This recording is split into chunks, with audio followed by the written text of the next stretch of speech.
Hi guys, welcome back to my channel travel with Ayu. आज बात करने वाले हैं अंडमान पार्ट 3 की। आज हम जाएंगे रॉस आइलैंड। आज रॉस आइलैंड का टूर करेंगे। तो पार्ट 1 और पार्ट 2 जिसने नहीं देखा है उसका लिंक मैं डिस्क्रिप्शन बॉक्स में दे दूंगी। आप ज़रूर से पार्ट 1 और पार्ट 2 भी चेक कीजिएगा, क्योंकि पार्ट 2 में भी हमने रॉस आइलैंड के बारे में कुछ बातें की हैं। तो रॉस आइलैंड तक पहुँचने के लिए आपको अंडमान में वाटर स्पोर्ट्स कॉम्प्लेक्स में जाना पड़ेगा। वहाँ से आप बोट या फेरी ले सकते हो, जिससे आपको 12 से 15 मिनट लगेंगी रॉस आइलैंड पहुँचने में। तो आप जो बोट या फिर फेरी ले रहे हो वो आप शेयरिंग लोगे, शेयरिंग मिलेगी वहाँ पे, और इसका कॉस्ट होता है अराउंड 100 to 150 रुपीज़। वैसे ये टाइम टू टाइम वेरी करते रहते हैं, तो इसलिए इसका मतलब मैं बिल्कुल फिक्स कॉस्ट तो आपको नहीं बता सकती, बट हमने जो दिया था वो आई गेस 120 पर पर्सन दिया था। तो आप उसके हिसाब से आप देख सकते हो, क्योंकि बहुत सारे लोग जाते हैं तो आप वो जितना मांगेंगे आपको उतना ही देना पड़ेगा। और अब बात कर लेते हैं रॉस आइलैंड की। तो जो रॉस आइलैंड है इसका जो दूसरा नाम है वो NSCB द्वीप है, जो अभी चेंज हुआ रिसेंटली, मतलब 2018 में चेंज हुआ है। प्रधानमंत्री मोदी जी ने घोषणा की थी कि रॉस आइलैंड का नाम बदलकर NSCB द्वीप रख दिया जाएगा 30 दिसंबर 2018 में। तो उसके पीछे जो रीज़न है वो ये है कि नेताजी सुभाष चंद्र बोस ने दिसंबर 1943 में इस स्थान पर राष्ट्रीय तिरंगा फहराया था, जो ब्रिटिशर्स के खिलाफ था। और हमारे स्वतंत्रता संग्राम के दौरान ये एक बहुत ही महत्वपूर्ण मोड़ था, तो इसलिए प्रधानमंत्री मोदी जी ने इसका नाम चेंज किया था 2018 में। और हम पहुंच गए हैं रॉस आइलैंड। और सबसे अट्रैक्टिव पॉइंट है यहाँ का ये डियर्स। जी हाँ, उनको ये जो डियर्स है वहाँ पे लोकल, तो उनको वहाँ के डॉग्स बोला जाता है। जैसे हम अपनी सोसाइटी में अपने डॉग्स के साथ रहते हैं, तो उस वाले इस रॉस आइलैंड पे ये जो हिरन है ये बिल्कुल डॉग्स की तरह फ्रेंडली वहाँ पे रहते हैं, आपको कुछ नुकसान नहीं पहुँचाते हैं। लेकिन फिर भी आप थोड़ा केयरफुल रहिएगा अगर आप वहाँ पे विजिट कर रहे हैं तो।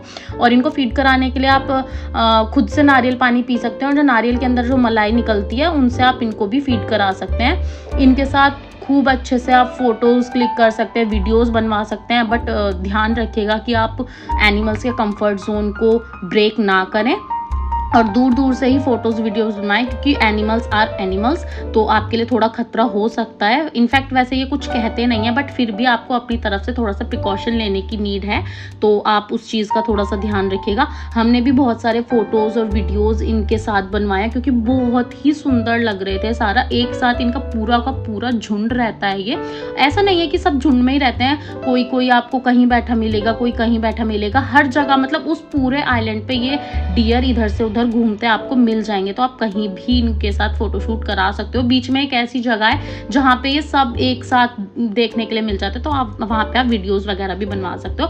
अब बात कर लेते हैं यहाँ के बिल्डिंग्स की, या जो भी यहाँ पे मतलब जो भी स्ट्रक्चर्स मौजूद हैं वो यहाँ पे अब सब कुछ खंडर हुआ है। कुछ चीज़ें रिनोवेट कराई हुई है, जहाँ पे मतलब जो गवर्नमेंट के थ्रू रिनोवेट हो रखी हैं अभी थोड़ी बहुत चीज़ें, लेकिन बाकी सब कुछ यहाँ खंडर है।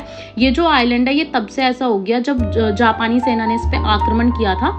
जापानीज मतलब यहाँ पे आक्रमण करके इसको मतलब अपना शासन इस पे करने आए थे। लेकिन उसके बाद में यहाँ पे 1941 में भूकंप आ गया, जिसकी वजह से ये पूरा का पूरा आइलैंड तबाह हो गया, और यहाँ से जो बचे कुछ लोग थे वो यहाँ पे चले गए यहाँ से। तो आज की डेट में ये जो अंडमान का मेन टूरिस्ट डेस्टिनेशन है रॉस आइलैंड, तो जो भी अंडमान वगैरह घूमने आता है वो रॉस आइलैंड ज़रूर से विजिट करता है। तो अगर आप भी जा रहे हैं तो आप भी ज़रूर से कीजिएगा विजिट। ये देखिए, ये जो रिनोवेशन जो मैं बात कर रही थी कि रिनोवेशन कराया है थोड़ा बहुत बिल्डिंग्स का, वो ये रिनोवेशन है। बाकी जो इनकी जो मेन बिल्डिंग है वो ये थी, जो पुरानी बिल्डिंग है, जो खंडर बना हुआ है। देखिए, आप देख सकते हैं पेड़ों की जड़ों ने इस खंडर को कितनी बुरी तरीके से घेरा हुआ है, तो आप अंदाज़ा लगा सकते हैं कि कितनी पुरानी बिल्डिंग्स होंगी।